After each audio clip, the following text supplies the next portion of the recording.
आयनन ऊर्जा को प्रभावित करने वाले कारक। चौथा, परिरक्षण प्रभाव। नाभिक और संयोजी इलेक्ट्रॉनों के बीच जब भीतरी कोश के इलेक्ट्रॉन भरते जाते हैं तो नाभिक और संयोजी इलेक्ट्रॉनों के मध्य आकर्षण कम हो जाता है, या कहें कि भीतरी कोश के इलेक्ट्रॉन नाभिक के आकर्षण से संयोजी कोश के इलेक्ट्रॉनों की रक्षा करते हैं। इसे ही हम परिरक्षण प्रभाव कहते हैं। आइए इसे हम विस्तार से समझते हैं। परिरक्षण प्रभाव या आवरणी प्रभाव, शील्डिंग इफेक्ट और स्क्रीनिंग इफेक्ट। बच्चों, हम जानते हैं कि परमाणु में नाभिक का धन आवेश ऋण आवेशित इलेक्ट्रॉनों को अपनी ओर आकर्षित करता है। यदि हम बात करें बाह्यतम कोश अर्थात संयोजकता कोश के इलेक्ट्रॉनों की, तो ये इलेक्ट्रॉन भी नाभिक द्वारा आकर्षण महसूस करते हैं।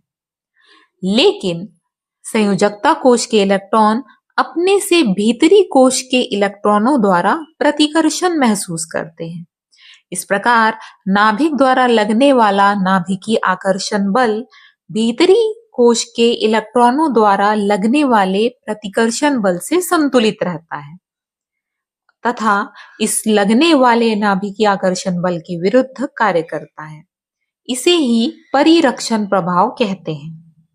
भीतरी कोश के इलेक्ट्रॉनों का बाह्य कोश के इलेक्ट्रॉनों पर परिरक्षण प्रभाव दो कारकों पर निर्भर करता है। एक यह कि भीतरी कोश में इलेक्ट्रॉनों की संख्या कितनी है, और दूसरा यह कि भीतरी कोश के परमाणु कक्षक का प्रकार जिसमें इलेक्ट्रॉन उपलब्ध है वह कैसा है। इस प्रकार हम कह सकते हैं कि नाभिक और संयोजी इलेक्ट्रॉन के बीच भीतरी इलेक्ट्रॉनों के आ जाने के कारण संयोजी इलेक्ट्रॉन नाभिक से परिरक्षित हो जाते हैं, अर्थात संयोजी इलेक्ट्रॉन नाभिकीय आकर्षण बल में कमी महसूस करते हैं, जिस कारण आयनन ऊर्जा का मान भी कम हो जाता है।